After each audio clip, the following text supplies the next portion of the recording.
보살님들, 오늘도 평안하셨습니까? 하루를 살아내는 마음이 유난히 무거웠던 분들도 계실 것입니다. 남을 위해 베풀고 양보하고 먼저 손 내밀며 살아오신 세월이 어느 날 문득 나만 더 지치게 만드는 것 같아 혼자 속으로 삼킨 한숨이 많으셨지요. 나는 선하게 살았을 뿐인데 왜 내 삶은 더 힘들어질까? 이 질문이 가슴 한구석에 오래 머물러 온 분들이 많이 계십니다. 주변 사람들 부탁은 끝이 없고 직장에서는 남의 일까지 도맡아 하다가 정작 인정은 남이 받아갑니다. 친구나 친척에게 빌려준 정과 도움은 돌아오지 않고 나 혼자 손해본 느낌만 남습니다. 어떤 분은 이렇게 말씀하시더군요. 착하게 살다 보니 나는 늘 마지막 순서입니다. 참 가슴 아픈 이야기입니다. 그럴수록 마음 안에서는 말로 표현하기 힘든 서운함이 피어오릅니다. 착함이 죄가 된 것 같은 날, 선한 마음이 오히려 상처로 돌아오는 순간, 그때 우리는 자신도 모르게 이런 생각을 하게 됩니다. 혹시 내가 너무 순진한 걸까? 착하게 사는 게 나만 바보 만드는 건 아닐까? 선하게 살면 복이 온다는데 그 말이 정말 맞는 걸까? 보살님들, 이런 고민을 하시는 건 여러분의 선함이 부족해서가 아닙니다. 여러분의 자비가 실패해서도 아닙니다. 오히려 너무 선해서, 너무 남을 먼저 챙겨서, 지혜보다 자비가 앞서버려서 마음이 소진되고 관계가 흐트러지고 복까지 막힘을 겪는 경우가 많습니다. 부처님께서는 이런 상태를 번뇌가 섞인 자비라고 하셨습니다. 선하게 살았어도 지혜와 만나지 못하면 그 선함이 인연을 바로 열지 못하고 되려 나를 힘들게 만들 수 있다는 뜻입니다. 법구경에는 이런 말씀이 있습니다. 지혜와 함께한 자비는 2번 복을 얻는다. 즉, 도움을 주는 이도 살고 도움을 받는 이도 살아나는 것이 참된 자비의 길이라는 뜻입니다. 오늘 이 시간은 착하게 살면서도 손해보지 않는 방법, 선함을 지키면서도 스스로를 지키는 방법, 그리고 중도의 자비가 왜 필요한지를 부처님의 가르침을 통해 깊이 나눠보겠습니다. 첫 번째로, 무분별한 베풀미 오히려 악연을 만드는 이유에 대해 말씀드리겠습니다. 법화경에 이런 구절이 있습니다. 중생의 근기를 알지 못하고 법을 설하는 것은 독을 주는 것과 같다. 이 말씀은 단순히 법문에만 적용되는 것이 아닙니다. 우리가 베푸는 모든 선행에도 똑같이 적용되는 지혜입니다. 상대방의 상황과 마음가짐을 제대로 파악하지 않고 무작정 도움을 주는 것이 때로는 그 사람에게 해가 될 수 있다는 뜻입니다. 실제로 우리 주변에서 이런 일들이 얼마나 많이 일어나고 있습니까? 자식을 너무 사랑한 나머지 모든 것을 다 해주고 돈까지 계속 해주다가 결국 그 자식이 자립할 능력을 잃어버리고 평생 부모에게 의존하며 사는 경우를 보셨을 겁니다. 이런 부모의 사랑이 과연 진정한 자비일까요? 아니면 편의점에서 일하시는 분들 중에 술에 취한 손님이 외상을 달라고 할 때마다 불쌍해서 계속 외상을 해주다가 나중에는 그 손님이 당연한 권리인 양 행동하며 오히려 화를 내는 경우도 있습니다. 이런 상황에서 처음에 선의가 어떻게 변질되었는지 생각해 보시기 바랍니다. 조주선사의 어록에 이런 이야기가 있습니다. 어느 날 한 수행자가 조주선사에게 물었습니다. 스님, 모든 중생을 제도하려면 어떻게 해야 합니까? 조주선사가 답했습니다. 먼저 그 중생이 정말 제도받기를 원하는지 알아보라. 이 대화의 깊은 뜻을 이해하시겠습니까? 아무리 좋은 의도라도 상대방이 받을 준비가 되어 있지 않으면 오히려 해가 될 수 있다는 것입니다.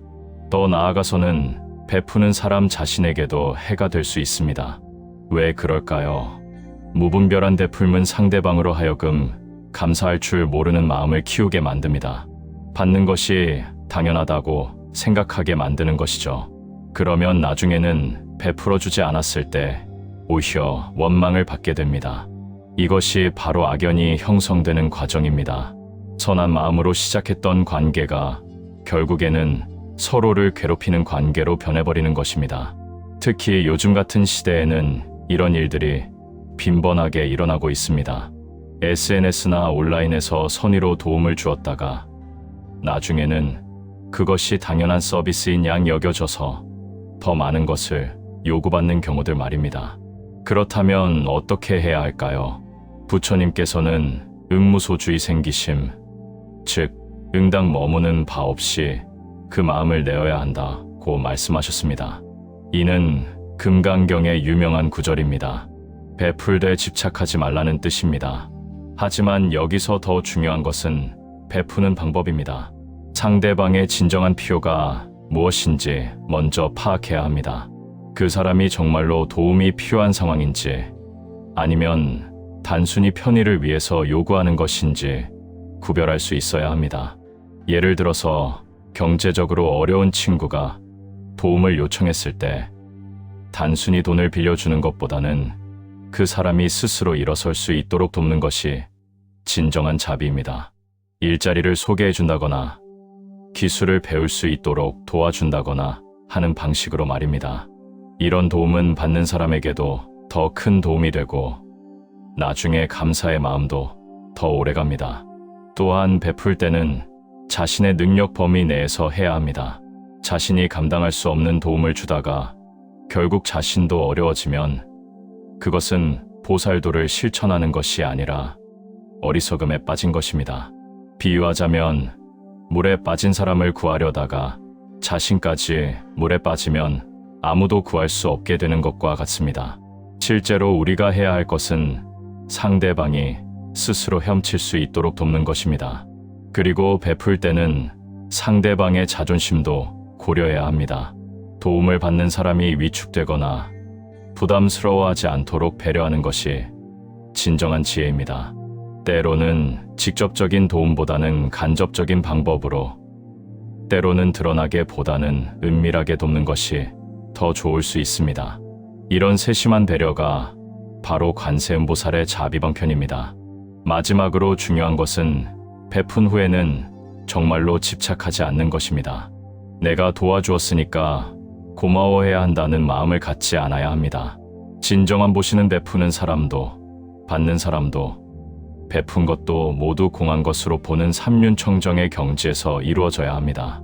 그래야만 베품이 복이 되고 받는 사람에게도 진정한 도움이 될 수 있습니다. 두 번째로 자신을 지키지 못하는 베풀미 가져오는 업장에 대해 말씀드리겠습니다. 화엄경에 이런 말씀이 있습니다. 자신을 잘 다스리지 못하면서 남을 다스리고자 하는 것은 불가능하다. 이 구절은 매우 깊은 뜻을 담고 있습니다.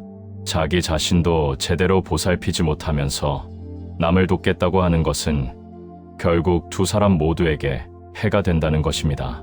우리 주변에서 이런 예를 쉽게 찾아볼 수 있습니다.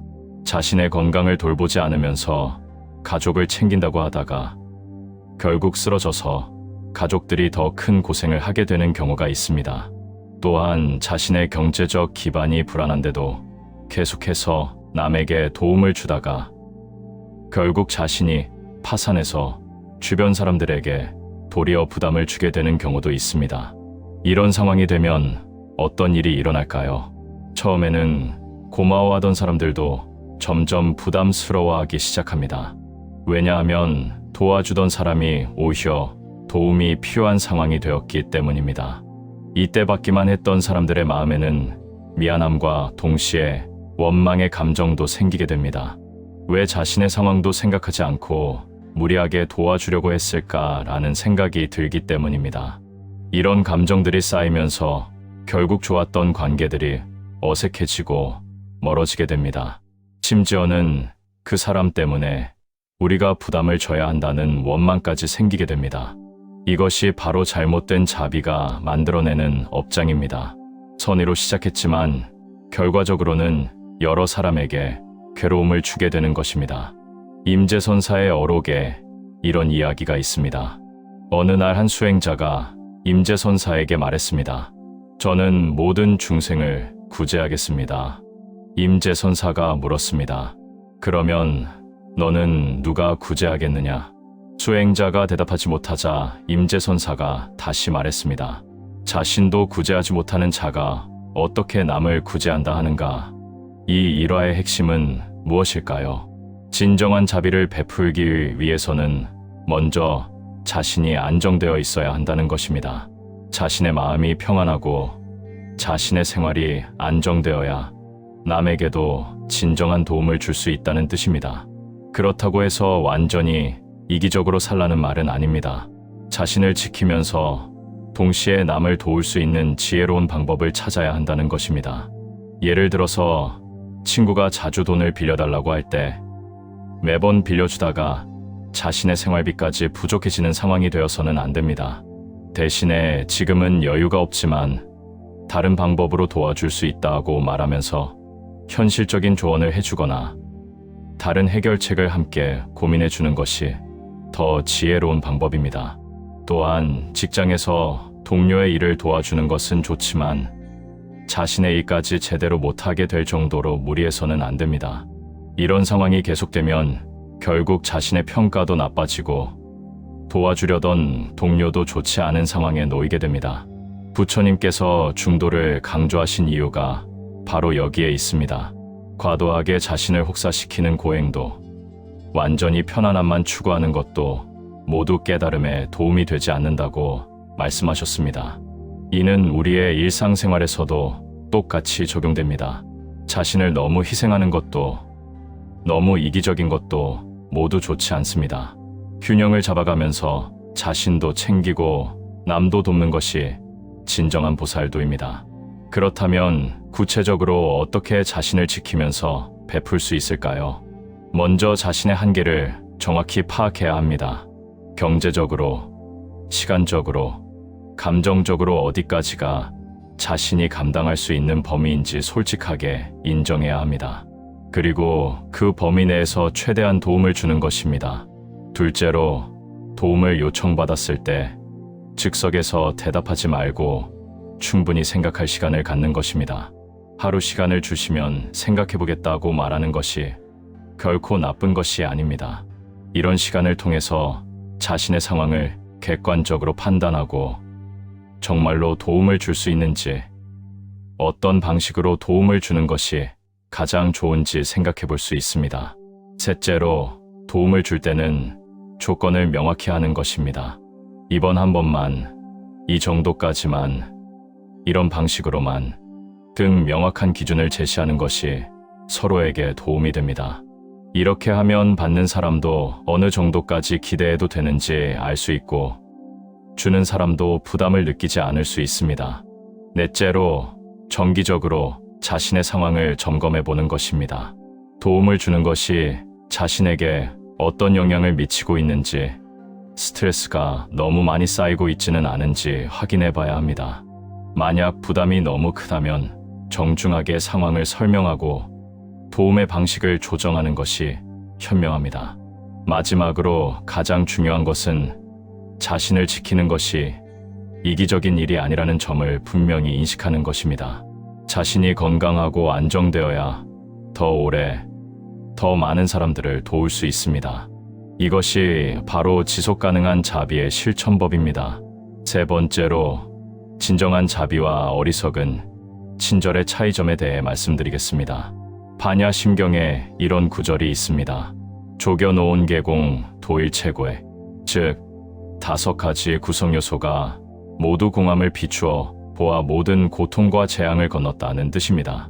여기서 중요한 것은 조견, 즉 비추어 본다는 표현입니다.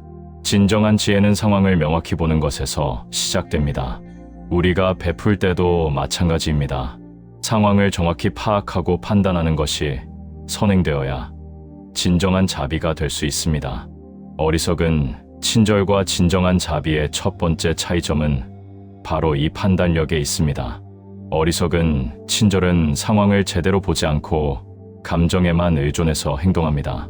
상대방이 불쌍해 보이면 무조건 도와주고 부탁을 받으면 거절하지 못하고 들어주는 것입니다. 반면 진정한 자비는 상황을 냉정하게 파악하고 그 도움이 정말로 상대방에게 도움이 될지 깊이 생각한 후에 행동합니다. 부처님의 일화 중에 이런 이야기가 있습니다. 어느 날 한 젊은 승려가 부처님께 와서 말했습니다. 세존이시여, 저는 모든 중생에게 자비를 베풀고 싶습니다. 그런데 어떤 사람들은 도와줘도 고마워하지 않고 오히려 더 많은 것을 요구합니다. 어떻게 해야 할까요? 부처님께서 답하셨습니다. 그대는 병든 사람에게 어떤 약을 주겠는가? 승려가 답했습니다. 그 사람의 병에 맞는 약을 주겠습니다. 부처님께서 다시 물으셨습니다. 만약 그 사람이 단 약을 달라고 하는데 그의 병에는 쓴 약이 필요하다면 어떻게 하겠는가? 승려가 답했습니다. 쓴 약을 주겠습니다. 부처님께서 말씀하셨습니다. 자비도 그와 같다. 상대방이 원하는 것을 주는 것이 아니라 정말로 필요한 것을 주는 것이 진정한 자비다. 이 일화에서 우리는 매우 중요한 교훈을 얻을 수 있습니다. 진정한 자비는 때로는 거절하는 것이고 때로는 엄격함을 보이는 것일 수도 있다는 점입니다. 예를 들어보겠습니다. 자녀가 계속해서 용돈을 달라고 할 때 무조건 주는 것이 사랑일까요?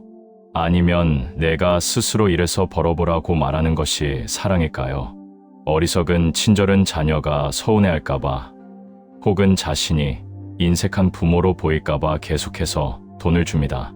하지만 진정한 자비는 자녀의 장래를 생각해서 때로는 단호하게 거절하고 스스로 노력할 수 있는 기회를 줍니다. 직장에서도 마찬가지입니다. 후배가 실수했을 때 무조건 덮어주고 대신 처리해주는 것이 친절일까요? 아니면 실수를 지적하고 다음에는 더 주의하도록 가르쳐주는 것이 친절일까요? 어리석은 친절은 당장 후배가 곤란해할까봐 실수를 덮어줍니다. 하지만 진정한 자비는 그 후배의 성장을 위해서 적절한 지적과 교육을 해줍니다. 이런 차이점은 친구 관계에서도 나타납니다. 친구가 잘못된 길로 가고 있을 때 보고도 모른 척하는 것이 친절일까요? 아니면 직언을 해주는 것이 친절일까요? 어리석은 친절은 내가 뭐라고 할 입장이 아니다. 나서지 말자 하면서 방관합니다.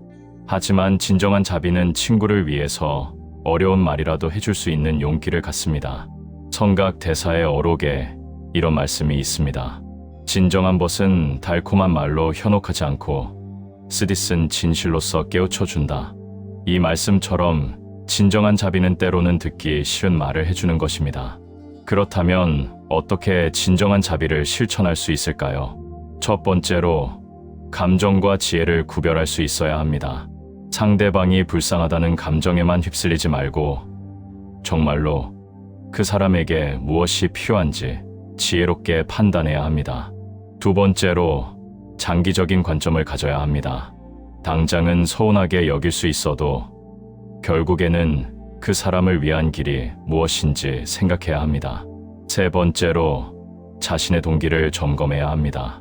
정말로 상대방을 위해서 하는 일인지 아니면 좋은 사람으로 보이기 위해서 하는 일인지 솔직하게 돌아봐야 합니다. 네 번째로 적절한 거리감을 유지해야 합니다. 너무 가까이 다가가서 모든 것을 해결해 주려고 하지 말고 상대방이 스스로 성장할 수 있는 공간을 만들어줘야 합니다. 다섯 번째로 때를 기다릴 줄 알아야 합니다. 지금 당장 도움을 주는 것이 좋을지 아니면 좀 더 기다렸다가 도움을 주는 것이 좋을지 판단할 수 있어야 합니다. 마지막으로 가장 중요한 것은 진정한 자비는 사랑에서 나온다는 점입니다. 단순한 동정심이나 의무감이 아니라 진심으로 상대방의 행복을 바라는 마음에서 나와야 합니다. 이런 마음을 바탕으로 할 때 때로는 엄격할 수도 있고 때로는 거절할 수도 있지만 그 모든 것이 진정한 자비가 됩니다. 이것이 바로 관세음보살의 천수천한 자비입니다. 상황에 따라서 다양한 모습으로 중생을 도우시는 것입니다. 네 번째로 복을 쌓으면서도 지혜롭게 베푸는 방법에 대해 말씀드리겠습니다. 6조 해능 대사의 단경에 이런 말씀이 있습니다. 복덕과 공덕을 구별하라. 복덕은 세간의 복이고 공덕은 출세간의 공덕이라는 뜻입니다. 하지만 더 깊이 들어가 보면 어떤 마음으로 베푸는가에 따라서 같은 행위라도 복덕이 될 수도 있고 공덕이 될 수도 있다는 의미입니다. 우리가 베풀 때 어떤 마음가짐을 가져야 진정한 복을 쌓을 수 있을까요? 먼저 베푸는 마음의 청정성이 중요합니다. 남에게 보이기 위해서, 인정받기 위해서, 혹은 나중에 대가를 바라면서 베푸는 것은 진정한 공덕이 되지 않습니다. 순수한 자비심에서 상대방의 고통을 덜어주고 싶은 마음에서 우러나는 베품이어야 합니다. 하지만 여기서 중요한 점이 있습니다. 순수한 마음으로 베푼다고 해서 무작정, 무분별하게 베풀어서는 안 된다는 것입니다. 지혜롭게 베푸는 방법을 알아야 합니다. 지혜로운 베품의 첫 번째 원칙은 상대방의 진정한 필요를 파악하는 것입니다. 상대방이 요청하는 것과 정말로 필요한 것이 다를 수 있기 때문입니다. 예를 들어서 어떤 사람이 계속 돈을 빌려달라고 한다면 그 사람이 정말로 필요한 것은 돈이 아니라 자립할 수 있는 능력일 수 있습니다. 이런 경우에는 단순히 돈을 빌려주는 것보다는 일자리를 구할 수 있도록 도와주거나 기술을 배울 수 있도록 도와주는 것이 더 지혜로운 베품입니다. 두 번째 원칙은 베푸는 방법을 다양화하는 것입니다. 꼭 물질적인 도움만이 베품은 아닙니다. 때로는 따뜻한 말 한마디가, 때로는 진심 어린 경청이, 때로는 적절한 조언이 더 큰 도움이 될 수 있습니다. 상황에 따라서 어떤 형태의 도움이 가장 효과적일지 판단하는 지혜가 필요합니다. 세 번째 원칙은 베푸는 시기를 아는 것입니다. 지금 당장 도움을 주는 것이 좋을지, 아니면 상대방이 스스로 노력해볼 기회를 먼저 주는 것이 좋을지 판단해야 합니다. 때로는 기다려주는 것이 더 큰 자비가 될 수 있습니다. 이와 관련해서 달마 대사의 일화를 말씀드리겠습니다. 달마 대사가 중국에 왔을 때 양 무제가 물었습니다.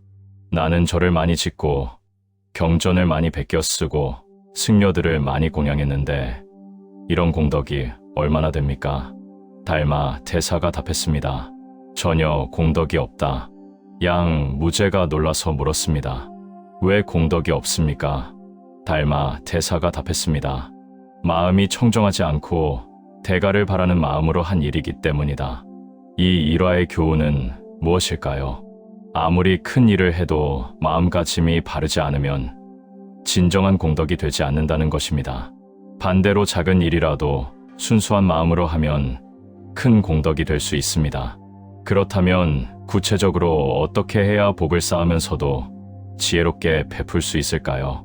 첫째, 베풀기 전에 충분히 관찰하고 생각하는 시간을 갖는 것입니다.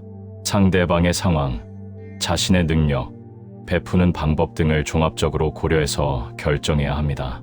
둘째, 베풀 때는 상대방의 자존심을 상하지 않게 배려하는 것입니다.